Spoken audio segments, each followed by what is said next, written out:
مگر عبادت جانتے پوچھتے ہوئے سیدنا عثمان بن عفان نے مشرکین کو کیا جواب دیا تھا؟ توجہ فرمائیے، حضرت سیدنا عثمان بن عفان رضی اللہ تعالیٰ عنہ نے مشرکین مکہ کو ببانگ دول آنکھوں میں آنکھیں ڈال کے یہی فرمایا تھا، اے مشرکین مکہ یاد رکھ لو، جب تک مصطفیٰ کریم ساتھ نہیں ہوں گے میں جا کے زیارت کعبہ بھی نہیں کروں گا۔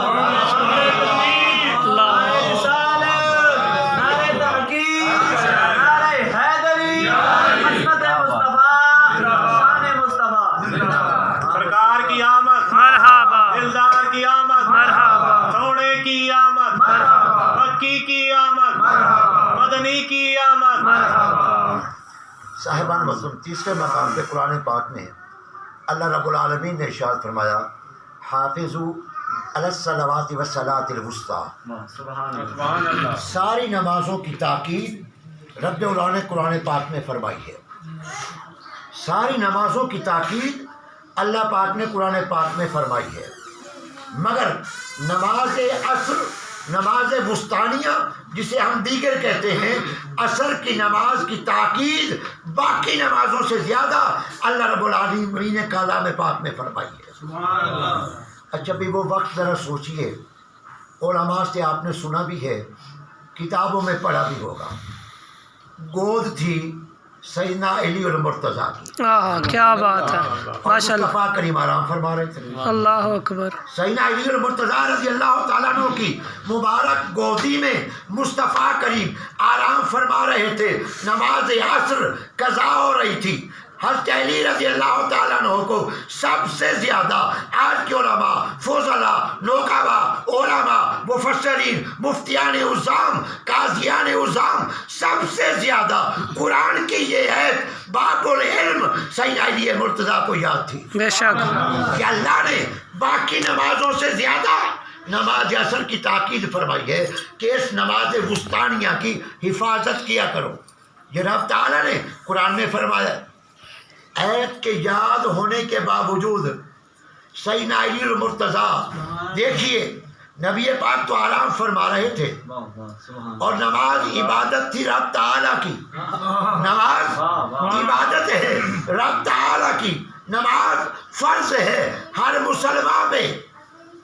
علی المرتضیٰ رضی اللہ تعالیٰ عنہ کی نماز عصر قضا ہو رہی تھی، سیدنا علی پاک عرض کر دیتے، آقا کریم میری تو فرض نماز ہی قضا ہو رہی ہے، آپ ذرا اٹھیے نا، آپ ذرا جاگیے نا، کوئی سرہانہ منگوا کے، کوئی تکیہ منگوا کے نبی پاک کے سر اقدس کے نیچے رکھ دیتے، آرام سے وہ آرام فرماتے اور آپ اٹھ کے فوری نماز ادا کر رہے تھے کہ فرض قضا ہو رہا ہے، فرض نماز قضا ہو رہی ہے، آیت بھی قرآن میں ہے اور ذات بھی علی المرتضیٰ کی ہے رضی اللہ تعالی عنہ، مگر صاحبان محترم آیت یاد ہونے کے باوجود، معنی یاد ہونے کے باوجود، نماز کی فرضیت کا علم ہونے کے باوجود، نماز وسطانیہ کے مقام کا علم ہونے کے باوجود سیدنا علی المرتضیٰ نے مصطفیٰ کریم کو جگایا نہیں، اسی طرح بیٹھے رہے، اللہ اکبر، سبحان اللہ، جگایا نہیں، اسی طرح بیٹھے رہے۔ مصطفیٰ کریم نے مبارک آنکھ کھولی تو آپ نے ارشاد فرمایا، اے علی خیر تو ہے، خیر تو ہے کہ چہرہ افسردہ ہے، آنکھوں سے آنسو ہے، خیریت تو ہے۔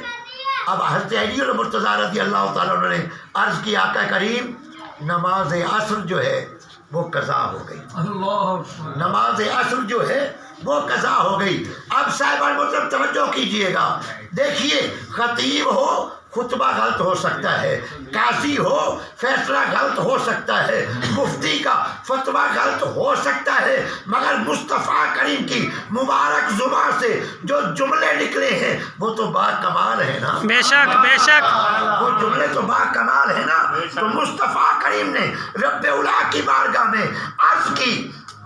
اب دیکھیے نبی پاک نے کیا ارشاد فرمایا، اللہم ان علی فی طاعتک و طاعت رسولک، اے اللہ علی تیرے اور تیرے نبی کی اطاعت میں مصروف تھا،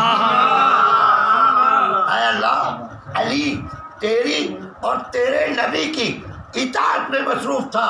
اب بتائیے مجھے کہ نماز وقت پہ وقت ہو جائے نماز کا، نماز پڑھنا اللہ کی اطاعت ہے یا نماز کا چھوڑ دینا اللہ کی اطاعت ہے؟ اللہ اکبر، کیا بات ہے. بھائی آپ سمجھدار ہیں سارے، تو سوچ کے جواب دیجیے گا کہ نماز کا وقت بھی ہو جائے، فرض نماز پڑھنا اللہ کی اطاعت ہے یا نماز چھوڑنا اللہ کی اطاعت ہے؟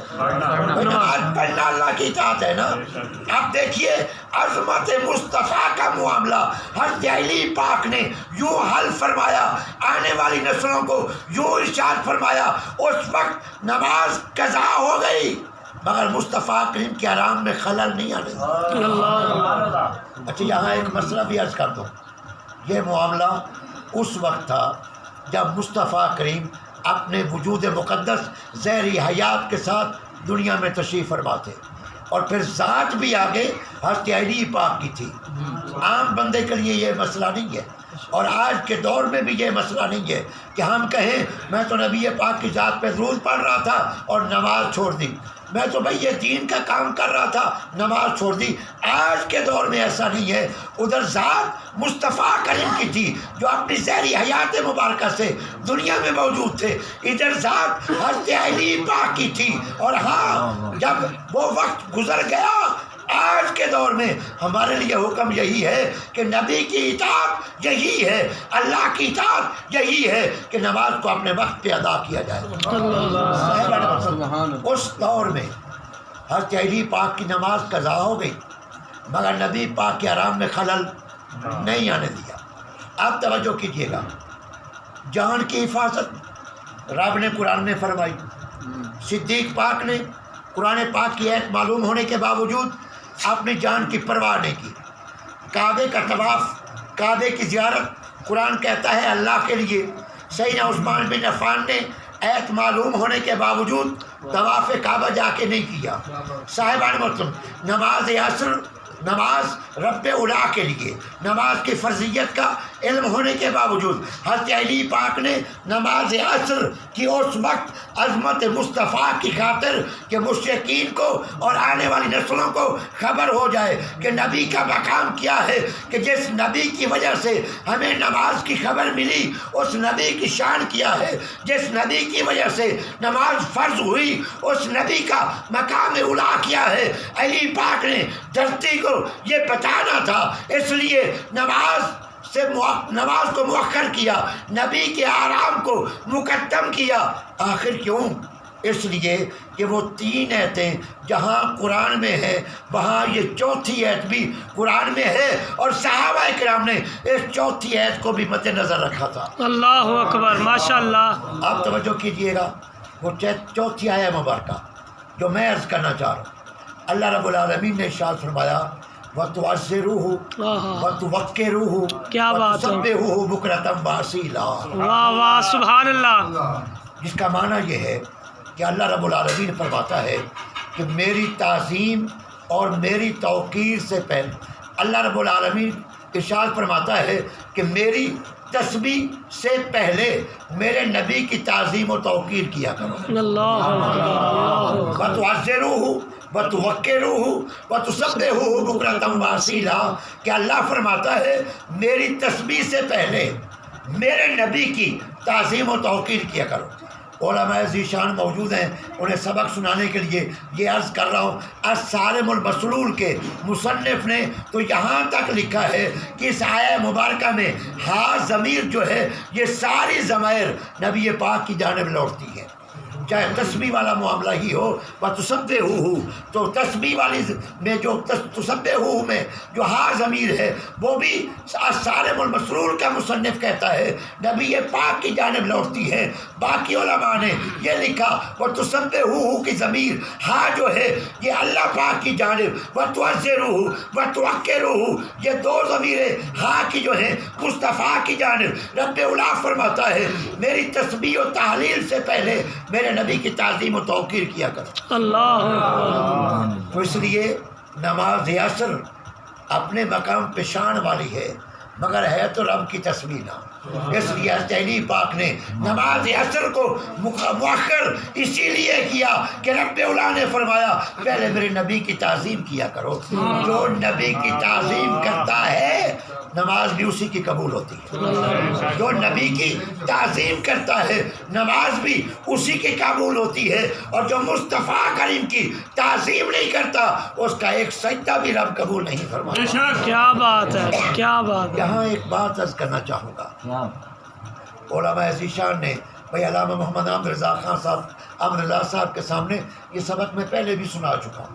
آپ دوستوں کی بارگاہ میں عرض کر رہا ہوں کہ دیکھیے اللہ رب العالمین نے ارشاد فرمایا وَتُعَزِّرُهُ وَتُوَقِّرُهُ وَتُسَبِّحُهُ بُكْرَةً وَأَصِيلًا کہ میری تسبیح سے پہلے میرے نبی کی تعظیم و توقیر کرو. یہ قرآن پاک کی آیت ہے. حفاظ کرام سے پوچھ لیجئے، بھائی کرام صاحب تشریف فرما ہیں ان سے پوچھ لیجئے، قرآن پاک میں اور حفاظ سے پوچھیے. اچھا بھائی چاہے کوئی اہل سنت مسلک کا عالم ہو، اہل سنت مسلک کے بریلوی کا، حنفی بریلوی کا کوئی عالم ہو اس سے جا کے پوچھے، چاہے اغیار اہل سنت سے جا کے پوچھ لیں. پوچھنا کیا ہے اس سے بس ایک ہی سوال کر لیں اور جب میں بات پوری کر لوں گا نا آپ کو بات سمجھ آئے گی. کسی سے پوچھنے کی ضرورت ہی نہیں پڑے گی. آپ سارے ذی شعور ہیں، کسی سے پوچھنے کی ضرورت ہی نہیں پڑے گی. آپ کسی سے اگر پوچھنا بھی چاہیں تو پوچھیں یا اپنے ضمیر سے فیصلہ کریں، اپنے دماغ سے فیصلہ کریں کہ یہ تسبیح جو ہے، یہ اذان جو ہے یہ اللہ کی تسبیح ہے کہ نہیں. تسبیح کہتے ہیں تعریف کو. کیا بات ہے، ماشاء اللہ. تسبیح کا ایک معنی تعریف ہے نا، تو تسبیح اذان جو ہے یہ اللہ کی تسبیح ہے کہ نہیں. اللہ اکبر اللہ اکبر اللہ ہوتی ہے، ماشاء لا اللہ. الہ الا اللہ پہ ختم ہوتی ہے. تو اذان تسبیح خدا کا نام ہے. بے شک. اذان تسبیح خدا کا نام ہے. اور درود کیا بات ہے. پاک کی ذات پہ درود پاک پڑھا جاتا ہے. درود تعظیم مصطفیٰ کا نام ہے. کیا بات.